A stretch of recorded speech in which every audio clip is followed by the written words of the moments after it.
back to Swayam MOOC on British Poetry and Drama, 14th to 17th century.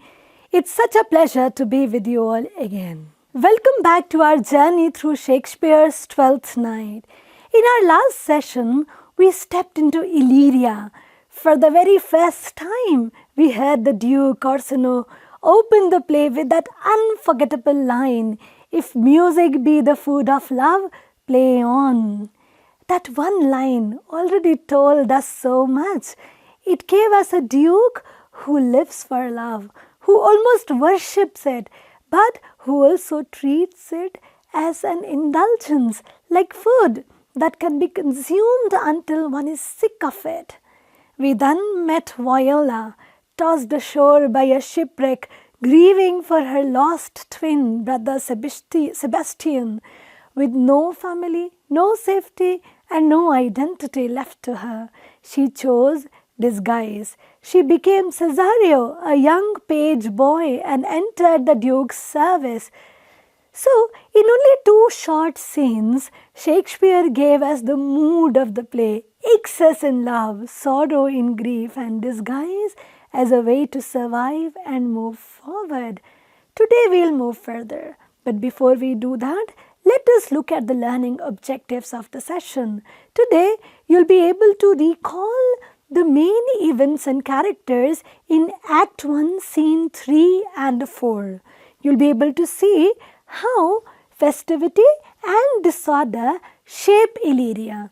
You'll be able to understand how Viola's disguise creates both irony and freedom. You'll be able to notice the contrast between comic and romantic elements.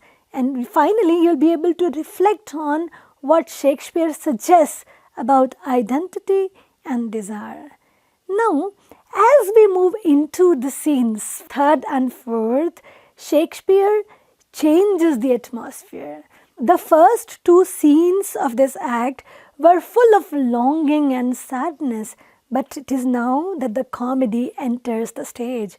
Laughter, wit, and irony begin to shape the world of Illyria, and with comedy comes a sense of release, as if Shakespeare is reminding us, yes, this is a play about love and pain, but it is also a comedy, and joy will always interrupt grief. Let us begin with Scene 3. Let us look at it in details.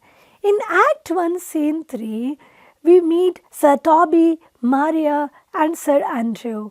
This scene takes us into Olivia's household, but instead of Olivia herself, still wrapped in her mourning clothes, we meet the people who surround her, and the first figure we meet is unforgettable: Sir Toby. His very name suggests who he is: pelts.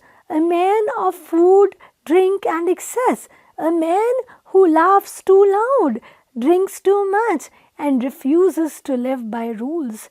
Maria, Olivia's gentlewoman, tries to put some order into the household. She tells Toby, "Be my troth, Sir Toby, you must come in earlier o' nights, where your cousin, my lady, takes great exceptions to your ill hours." Maya is reminding him, Olivia is mourning. She demands a strict and quiet household, but Sir Toby does not care for rules or sorrow. He shrugs off her words and replies, "What a plague means my niece to take the death of her brother thus? I'm sure care's an enemy to life." Notice the contrast. Olivia takes grief to the extreme. She has vowed to hide her face from the world for 7 years. But Toby laughs at this. Care is an enemy to life, he says. He represents the opposite of mourning: feasting, drinking, and merriment. Now this tension between mourning and festivity, between sorrow and laughter, it lies at the heart of this play by Shakespeare. Shakespeare actually here is showing us that Illyria is a world of extremes, and Sir Toby is the champion of excesses in joy, just as Olivia is the champion of excess in grief. Then enters Sir Andrew Aguecheek, Toby's friend, or rather Toby's victim. Maria, sharp as ever, sums him up beautifully in just one line. He is a very fool and a prodigal. A fool because he has no wit, a prodigal because he wastes his money. But Sir Toby defends him in a comic exaggeration. Fie, that you'll say so. He plays the wild gamboys and speaks 3 or 4 languages word without book. The humor, of course, is that Andrew is none of these things. He can barely speak his own language correctly, and almost at once we see his foolishness. Maria tells him, "Farewell, good Mistress Accost." He thinks her name is Accost, and he clumsily replies, "Good Mistress Accost, I desire better acquaintance." The audience would laugh here. Andrew does not know that accost means approach. He mistakes it for her name. Maria, quick-witted as always, plays along, teasing him. Andrew then proves his cowardice and weakness by saying he will leave Illyria at once. But Sir Toby, ever the manipulator, persuades him to stay and perhaps spend more money. Through Andrew, Shakespeare gives us the joy of watching a pompous fool undone by his own ignorance. Now, what are the meanings and implications of this scene? Why is it important? For many reasons. First, it lightens the play with laughter after Orsino's sighs and Viola's sorrow. Second, it shows extremes: Orsino in love, Olivia in grief, Toby in drink. Third, it gives us folly and wisdom both: Sir Andrew the fool, Maria the sharp servant. Fourth, it satirizes shallow gentlemen who live only for show. This scene basically shows Illyria as a carnival world where seriousness and stillness live together. Let us now move to the next scene, scene 4. Now here we move to the Duke's palace. Here the focus shifts to Viola, disguised as Cesario, and we see just how quickly she has won Orsino's trust. Orsino tells Cesario, "I have unclasped to thee the book even of my secret soul." What a line! To unclasp a book is to open it. Orsino is saying, "I have opened my heart to you as if it were a book and shown you all my secrets." Think about that. Viola has been in his service for only 3 days, and yet Orsino feels a bond so strong that he trusts her or him here completely. Why? Because Viola, disguised as a man, carries qualities that appeal to Orsino. She has the tenderness of a woman, but the appearance of a young man. She's sensitive, loyal, and intelligent. In a way, her disguise allows her to embody both genders, and that makes her uniquely appealing to Orsino's imagination. Orsino trusts her so much that he sends Cesario to do what no other messenger could do, to woo Olivia on his behalf. He tells Cesario, "Prosper well in this, and thou shalt live as free as thy lord to call his fortunes thine." In other words, if you succeed, you'll share in my fortune as if you were my equal.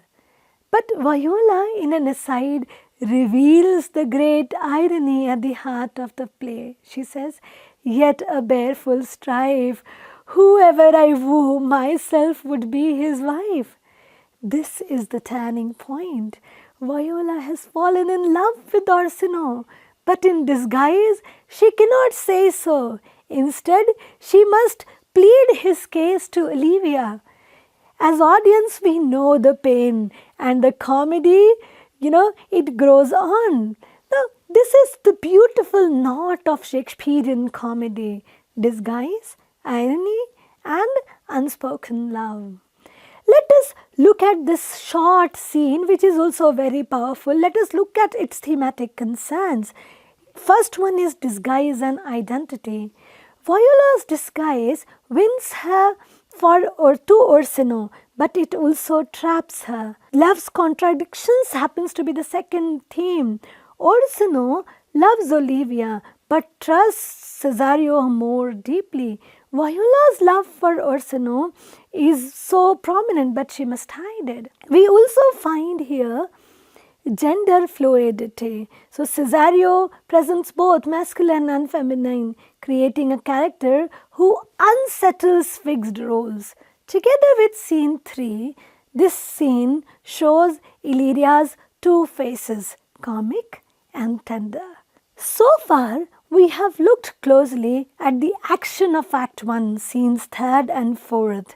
We laughed at Sir Toby's drunken antics, we pitied poor Sir Andrew's foolishness, and we felt the tension of Viola's secret love for Orsino. But now let us pause. Let us step back from the details and look at Illyria itself, the strange, magical world where this play unfolds. Why? Because Illyria is not just a location on a map. In Shakespeare, Illyria is a state of being. It is what critics call a comic world, a space set apart from the ordinary rules of society, a world where identities blur, laughter breaks down barriers, and love leads people into transformations they never imagined. What does it mean? Let us look at, Illyria as a comic world from close. Imagine Illyria as Shakespeare's carnival, a place where mourning and love, disguise and folly all dance together. In scene 3, we saw Toby laugh at grief, cares, an enemy to life. In scene 4, we saw Viola step into disguise and gain a freedom she could never have as herself. These are not small moments. They reveal the true nature of Illyria, a world of festivity, a world of freedom, and a world of new identities.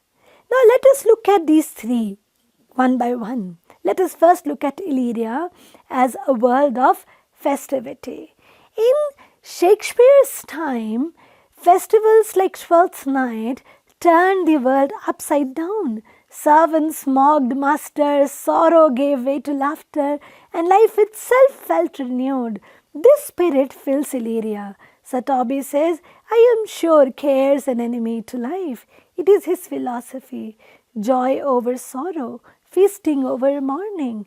Maria's order is dismissed, and Andrew's foolishness is welcomed. But why? Because Illyria values festivity more than restraint. Here, grief becomes song, mourning becomes dance. It is the carnival world where, as critic Bakhtin would say, people are reborn through laughter. Now let us look at Illyria as a world of freedom, because it is a world of release. Viola, who has lost everything, now it is here that she can imagine a new self. She chooses disguise, and at once doors open. Orsino tells Cesario all the secrets of his soul. This is only possible because Viola is in disguise as a page, not a woman. She hears truths that Orsino would never confess. Olivia too, though she swore 7 years of mourning, will soon abandon that vow and follow her desire. So in Illyria, grief, vows and barriers melt.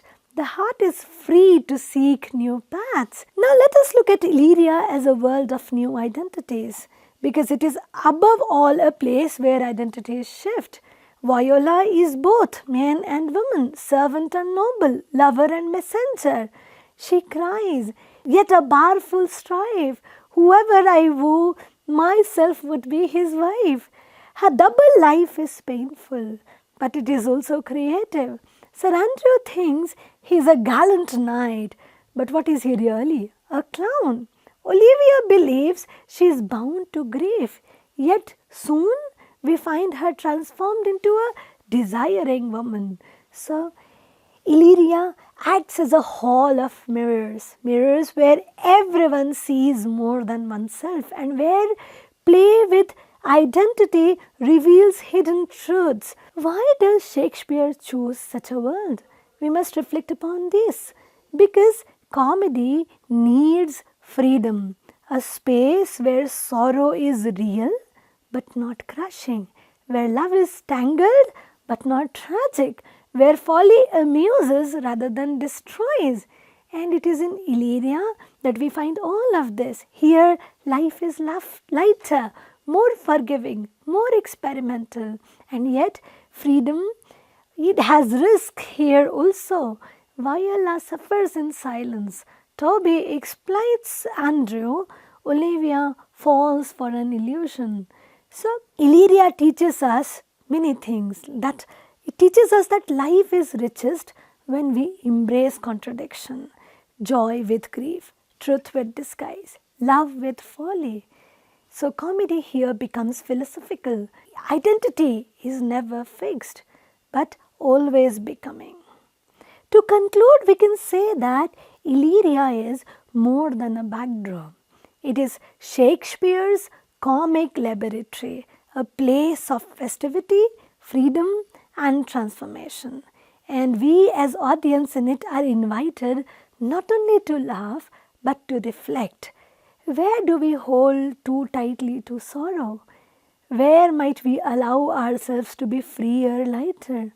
And like Viola, where might we find the courage to imagine a new self?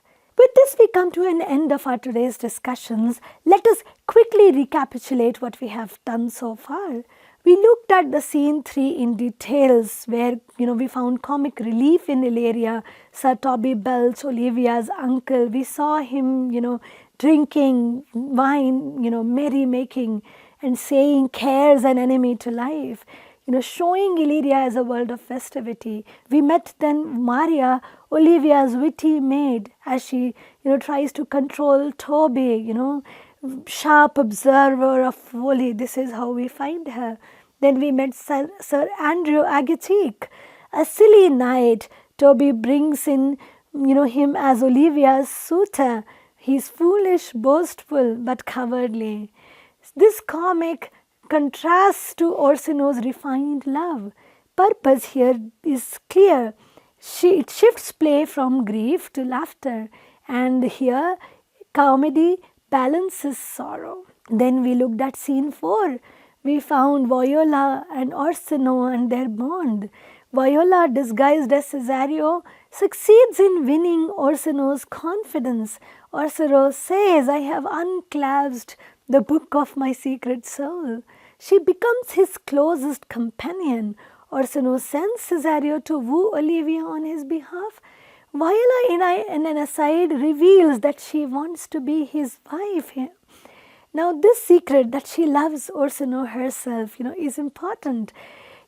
So what starts, here is the central love triangle: Orsino, Olivia, Cesario, Viola. Let us also look at the key themes emerging from this.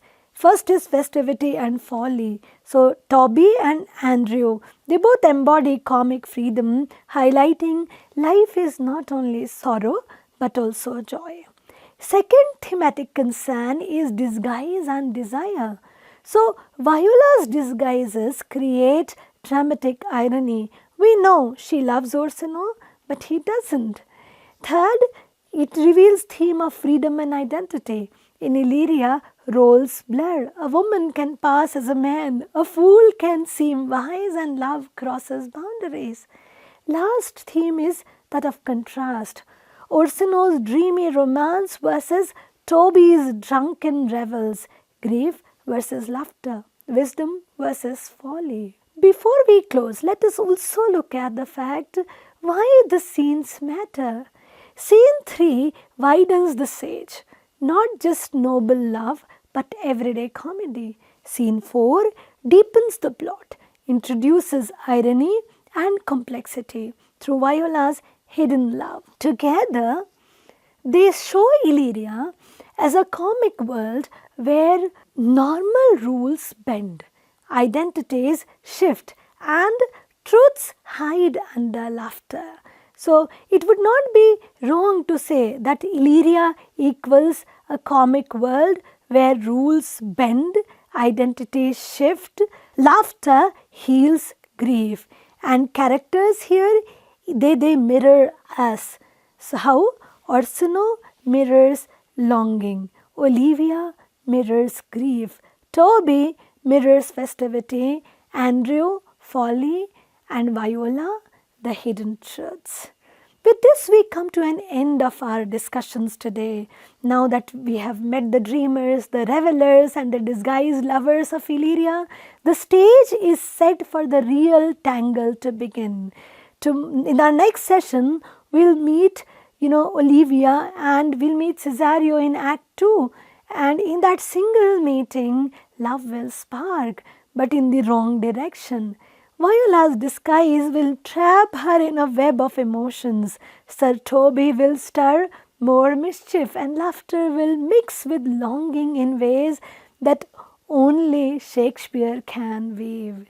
Act 2 is where the comedy deepens and every disguise begins to carry both danger and delight.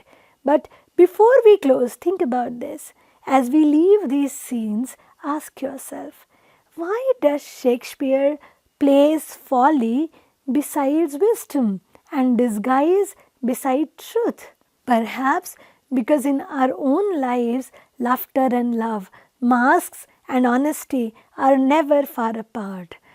Think, in what ways do we also wear disguises to hide feelings, to protect ourselves, or to fit into the world around us? And might those very disguises, like Viola's, bring us closer to discovering who we really are? This is all for today. Thank you. See you in the next session.